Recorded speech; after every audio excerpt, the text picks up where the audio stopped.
Looking ahead, obviously, we're still a month away from the Derby. Is there much money? We took a few bob earlier on dogs that have, I wouldn't say fell by the wayside, but dogs who look less likely contenders now. They're like sort of Jim Star Elusive and Bocco's Belly, but it's all now revolving about the Irish dogs that are going to come over, and I think it's pretty much pretty well known that they seem a bit stronger than what we do this year, and all the money has been for them. I mean, Knock the Ball, Sid, and Native Session are obviously the two obvious ones. I mean, New In Session, so rather, are the two obvious ones. We did well lay Native Maestro as well prior to him knowing he was going to come over. Obviously, in the last week, the one who's been all the rage is Night Tornado. I put him in the book. Funny enough, at the very start, when I was just doing after last year's Nottingham Derby, I would just put a load of random Irish dogs in, running juveniles and stuff, and early sort of like unraced stakes, of which he looked at a decent fast one at 40-1, just left him there. Thought nothing about it. Suddenly, of course, as mentioned, he's coming over during the week. I think he's been backed as big as 80 or certainly 66-1. I mean, we've well laid him at 40 and 33, so he's been all the rage this week, Night Tornado, and he's actually now I think just about our worst in the book now with the money that's come for him. Trialled there, I think, and he trialled there yesterday, I think, or the day before. We certainly trialled sometime over the weekend. Clocked, I think it was like 29.70, which fared in quite well with it. I think the A2, the top grade race, was running the same sort of time. So for his first look, and I watched the trial, he did seem to tie up pretty badly in the last sort of 50 yards as well. So, I think that money might be pretty well found at the moment, certainly. Yeah, I noticed Ian Fortune flagging him up quite happily. I think he's going to try and take every penny off you. I think Ian Fortune flags everything up from the other side of the sea. Yeah. Dylan Fitzsimons, who you've probably heard a few times doing a few of the older the blogs and stuff like that. He's been tough thumping me during the week. I had a dog with him actually. Funny enough, and Eddie Goodall, we chatted about earlier on over in Ireland, and he said about trying to quote a price for 6 Irish finalists. I looked and I thought it's impossible. They've got to have 10. But for me, they've got to have at least 9, maybe 10 semi-finalists for that. So I quoted him 25-1. He's come back to me, what can I back to win at 25-1? I'm like, hang on a minute. We've got the market up there.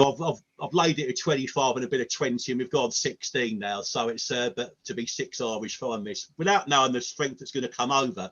We put that market up. Actually, that was quite interesting, to be fair, that how many Irish trained dogs will be. That sounds like a P45 bet to me.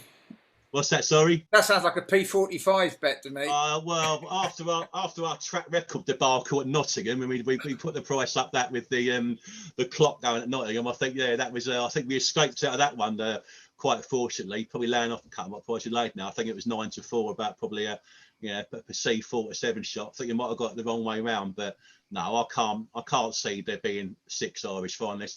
I think the 4-7 we've laid, there being an Irish winner, might look a bit big come July the 2nd or whatever night the final is. But yeah, it's been a good year. It's been lively, I must admit, and there's been a few new quid flying about the last few days, and I think it all's going well. It's certainly on a par with the previous derbies we sponsored for the anti-post books, and hopefully we can get in a better position. And we had a decent enough anti-post book last year, to be fair. Did manage to win a few quid on it up at Nottingham last year with Dearjet Sydney. We've actually not managed to lay this year yet, so hopefully we might keep him on side again. But yeah, we're looking at the moment. We're trying to lay as many English dogs as UK trained dogs as possible as well at the moment, because it seems to be pretty much one-way traffic at the moment for all the Irish trained dogs. What have you got ahead in the market, and what price is Ice on Fire? Ice on Fire, believe it or not, I put him in at 66 after his first trial back, and a lot of firms were a lot shorter. Didn't take a penny out of him. I'm pretty sure I'm still 40 without checking the website. I might even be 50 actually. I can probably be really, really quick and have a look and see what price we were. But I'll phone Jimmy.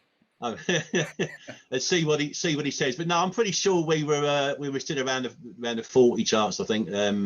Yeah, I mean, it'd be some feat if he can get him down to win a derby. I mean, obviously he was impressive. It's good to see him come back last year in that Northern Flat Heat when it up at Newcastle last week. I'm just flicking up as you speak to me here. Well, we got the actual thing on Ice on Fire. Where are we? We are still 50-1 Ice on Fire actually. Yeah, so. So who are the top 3 or 4 then? Top 3 in the market. So we're 16-1 joint favourites. Knock the Ball, Sid, and New In Session. We're 22 about Native Maestro.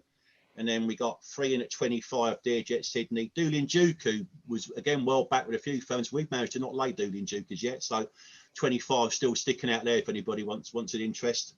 And 25 now, Night Tornado. 28-1, Beach Avenue.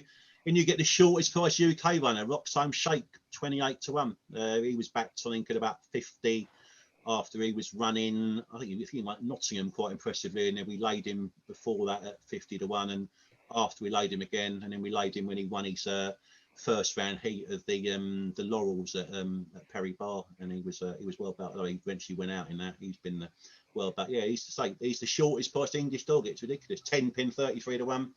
You know, he's running at Nottingham. So yeah, we're just and Thorn Falk, another one dog who's been fairly well backed. He's at 33 to 1. I know Pat Yance thinks an awful lot of him. The dog's only had one race in Ireland and one race over here in the first round of that maiden derby. He could be an interesting one, but seems a hell of a lot of an experienced dog to be such a short price now.